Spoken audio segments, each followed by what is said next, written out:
Okay, so I take these little eyelets and just put this through.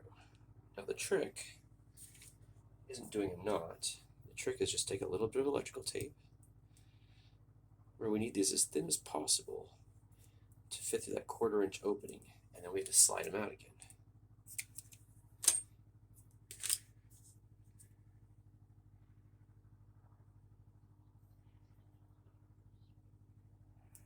Try and get this as tight as possible. And these get cut off almost immediately after. Take that.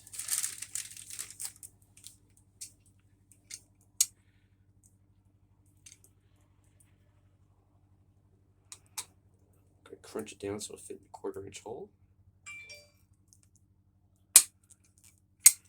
There we go. Kind of a one-time use only, but they come in a pack of 8, so it should be okay. And of course, I've already done that to the other side. So now these will both fit through that 1/4 inch hole on the top. Okay, so now we're going to feed these down.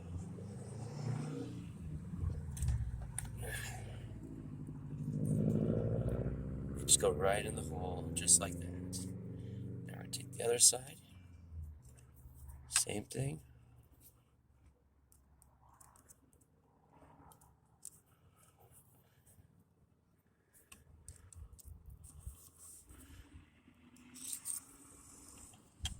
Right into the hole.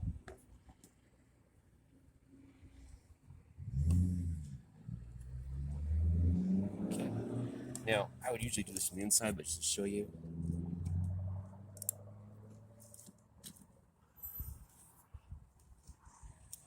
Pull those off the magnet stick. And there we go. Now we're going to go in and hook up the metal plate, and we'll show you that. Okay, so we got this cord here, and you'll see there's like 3 other cords here, and they're just from the other 3 I've already put in, and they're just kind of a backup. So now I want to find the side that's beveled. It'd be smart if I beveled both sides, but make sure there's one side that's beveled. And then here's our 2 strings.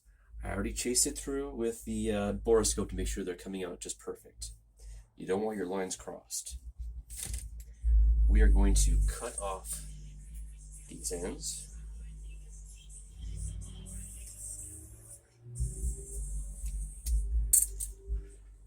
Use the lighter.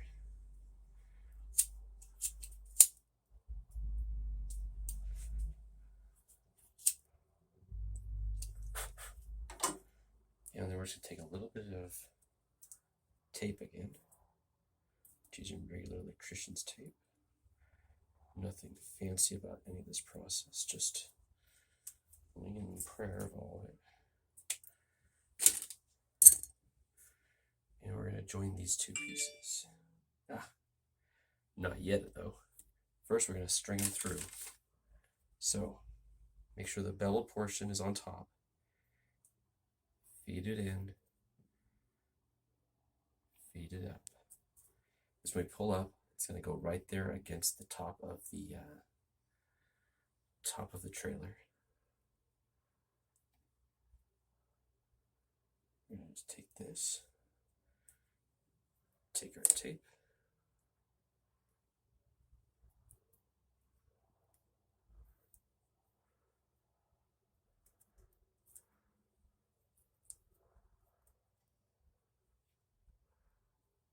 doesn't have to be fancy. Put it right here.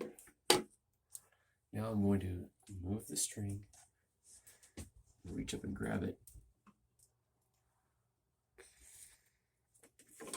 What I want to do is drag this connection portion all the way through.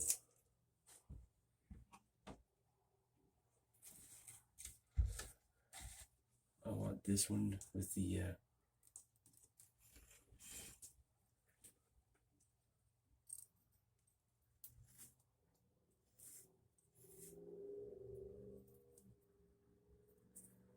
all the way coming out.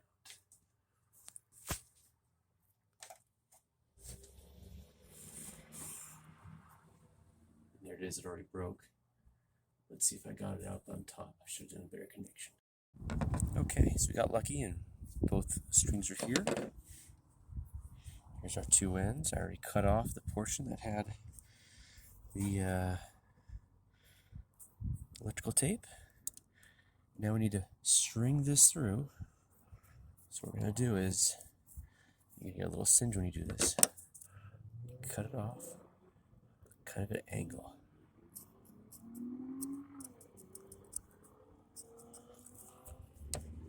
Now I'm going to singe this, and I'm now going to take it, I'm going to make it nice and tapered. So I'm going to get a little singed on my hands, but it's worth it. I'm going to take this part, feed it through.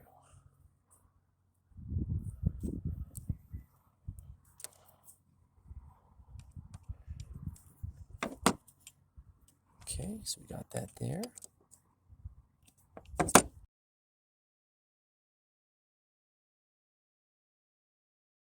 Okay, we got interrupted there. Right now I'm pulling up tight. I'm going to center these connections. And we're going to put this in. So now that's in all the way. Now I can drag the string out. And that thing is still in there.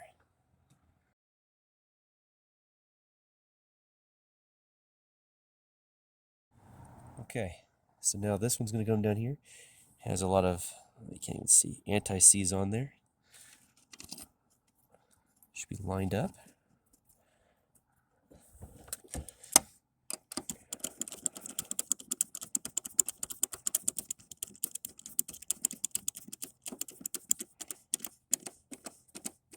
Okay, now that's on there.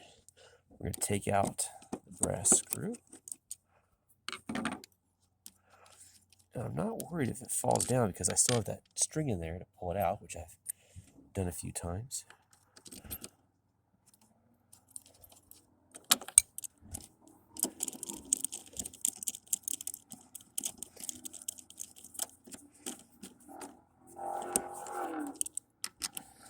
Probably rethink these neoprene washers. But for right now, the important thing is I have everything attached.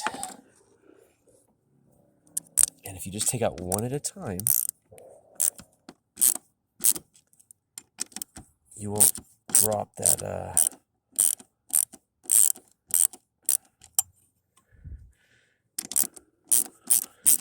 you won't drop the plate. I'm going the wrong way. Alright, let's attach that right there. So distracted there. Alrighty. Alrighty. That's that. Let's go get a picture from inside.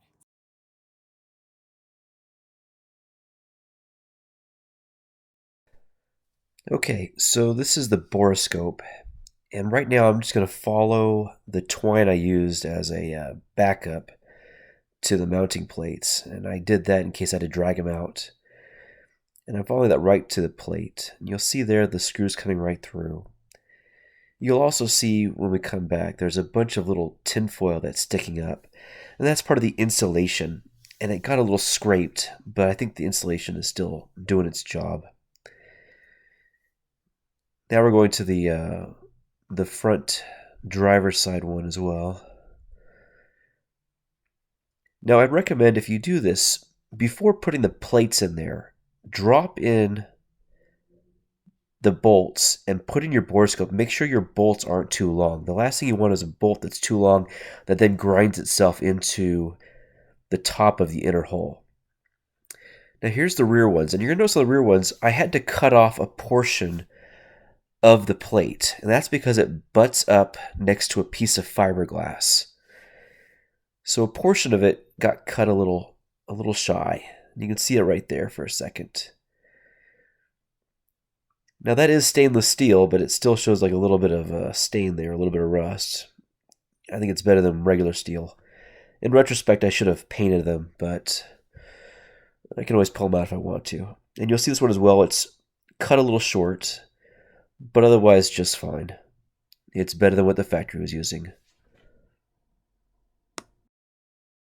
Okay, now it's taped up and taped up a lot better. I just kind of stretched this one and shoved it in there, and stretched these two and that one out and shoved them in this hole over here.